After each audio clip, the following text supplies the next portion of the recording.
salaamaaleykum wa rahmatullah SLBN TV ñu ngi leen di nuyu yéen ñëpp di leen ziara bu baax a baax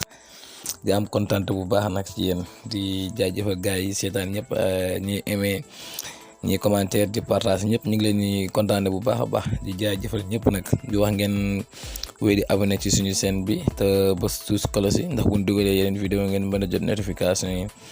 tey nag ñu leen indil suñu vidéo tey astuce yi ñu ngi leen indil benn application boo xam ne pour boo amee message boo xamee nañ kaa perte pour nga récupérer ko SMS ak WhatsApp ak yëpp daal mais vidéo bi tey moom ci WhatsApp moo ko tax a jóg léegi comme ñi nga xam ne dañ leen envoyé message WhatsApp ñi perte ko envoyé message ba pare supprimer ko partout nga xam ne day denc yow denc man waaw message boobu noonu am na fooy kii ni nga ko mën a récupérer waat léegi moom lañ leen wan tey nu ñuy def ba kii vidéo boobu léegi dañ leen wax ñi dem Play Store suñu demee Play Store ñu dem ci barre de recherche bi léegi bu demee ci barre de recherche bi léegi ñu dem ci recherche ñu bés ñu bind récupérer waaw récupérer message WhatsApp supprimé waaw bu ñu bindee nii récupérer message WhatsApp supprimé léegi nañ def recherche defee recherche fii boo xoolee indi nañu application yu bëri yoo xam ne bu ci nekk mën nga fay récupérer sa message yi nga xam ne dañ ko supprimer yëpp mën nga ko récupérer mais nag da ciy bëri application yoo xam ne dañoo bëri publicité trop da nga ciy dugg mais boo installé après boo duggee rek daanaka connexion bu tàkkee publicité yi ñoo lay énervé loo léegi ñu wan leen application boo xam ne moom ñu ko mën a utiliser normal te doo benn publicité du la ci déranger mooy application bi ñu bind WAMR bii nii bi ñu bind WAMR bii te ñu kosal leen ko nii waaw application bi la ñu wax ne moom macha allah daal am na solo daal bu ñu duggee ci application bi nii waaw comme ñun dañ ko télécharger moom dañuy laaj ouvrir rek mais boo ko télécharger ba ak application bi tamit diisul application bi taay bu tuuti la yor léegi comme ñun téléchargé nañ ko pare dañuy def ouvrir waaw comme ñun ouvrir nii ba pare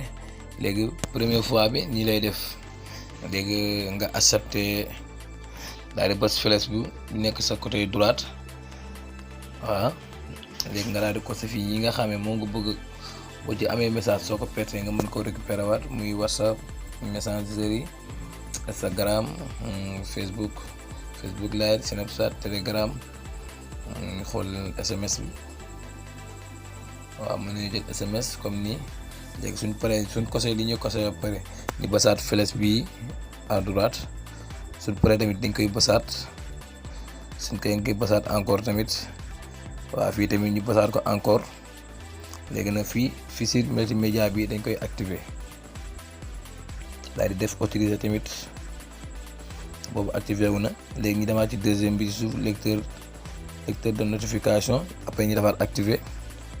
léegi suñu defee activé ba pare léegi nag application bi moo nekk nii moo nekk ci suuf léegi dañ ko war a coché mu bula léegi bu ñu def autoriser léegi coché nañ ko bula na léegi ñoom bu ñu neexee mën nañoo génnaat dugg defaat bu defaatee retourné ba pare ba mu indiwaat ñu fii dañuy basaat flèche bu nekk à droite daal di basaat tamit flèche kii bii nii nga xam ne moom mooy terminé bi ñu bës ko léegi sa application bi tijjeeku na nii lay mel comme nii lay mel fii nii mu defal la heure yi comme genre montre bi moom mooy message yi nga xam ne danga koy jot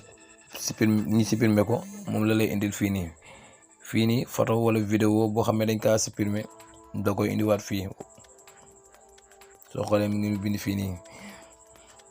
flèche bii nii mooy la wane tamit asset yi nga xam ne ñoom la sa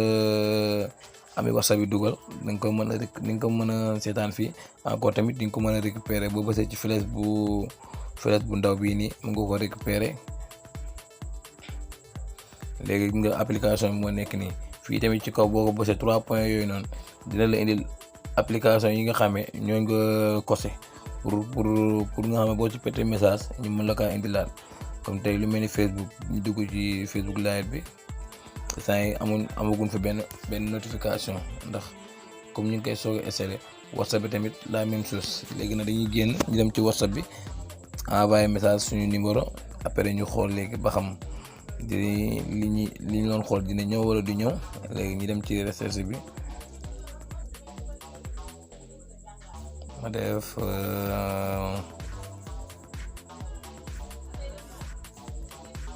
waaw comme léegi comme nii mën naa dugg fii bu duggee ma dem ci message yi bind bonjour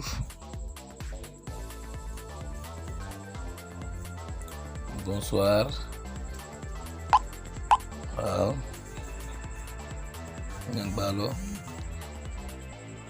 envoyé nañ ci 3 messages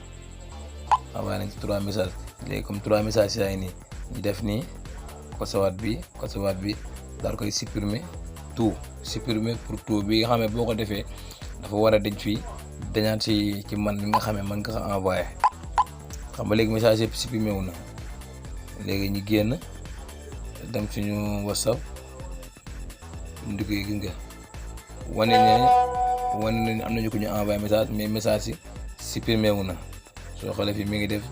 ce message a été supprimé. léegi ñu génn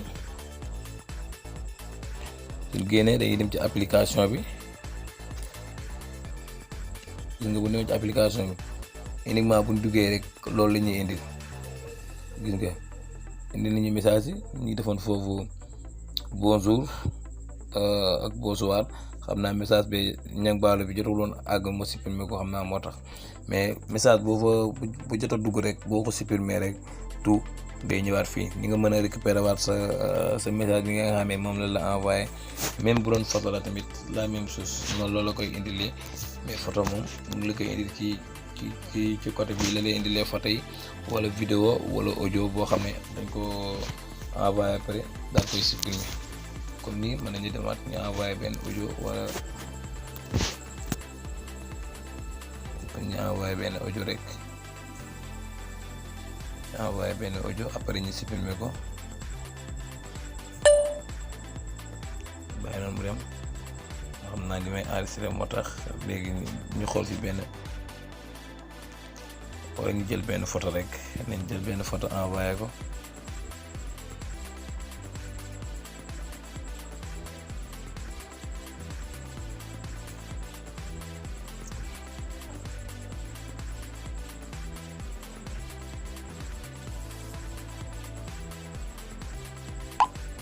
photo bi xam nga photo bi ñëw na bu ñu duggee fii gis photo bi léegi xam nga image bi ñëw na fii léegi nañ ko supprimer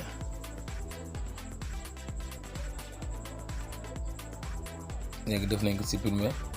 pour tout xam nga léegi dañ na fii ñëwaat fii photo bi dañ na gis nga mais moom bu supprimer rek da lay envoyer message nga gis nga mën a message multimédia supprimé j'ai récupéré un message supprimé léegi gis nga soo laalee notification bi gis nga wane na la photo baa ngi nii photo bi la envoyé supprimer ko man su ma ko soxlaa su ma ko bëggee jël ci flèche bu ci suuf laay yi gis nga photo bi léegi téléchargé wu na day dem directement ci sama galerie bu dee vidéo la même chose noonu lay def bu dee audio tamit noonu lay ñëwaatee gis nga léegi soo xoolee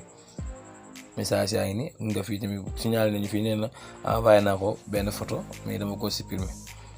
mais su ma ñëwee fii dinaa gis photo bi fii waaw application bi daal tey moom leen ñëwoon doon leen ko présenté di leen wax tamit lien application bi dinañ ko def ci suufu vidéo bi nga xam ne ci description bi nga xam ne ñi nga xam ne duñ ko mën a dem recherche ci directement ci Play Store bi dinañ mën a laal ci suufu description ci suufu vidéo bi nga xam ne buñ duggee rek dinañ mën a dem directement ci Play Store bi yóbbu leen Play Store directement nga télécharger application bi installé bi tamit jafewut waaw nekk na application boo xam ne daal macha allah di leen jaajëfal lu bëri nag di leen wax ngeen wéy di abonné bu baax a baax ci chaîne bi te bës touche cloche bi ndax bu ñu dugalee yeneen vidéo ngeen mën a jot notification jaa ngeen jëf sama gaay ba beneen yoon incha allah. ginnaaw bi nga seetaanee vidéo ba pare fekkee abonné ko na nga abonné te bës touche cloche bi ndax bu ñu dugalee vidéo nga mën a jot notification yi.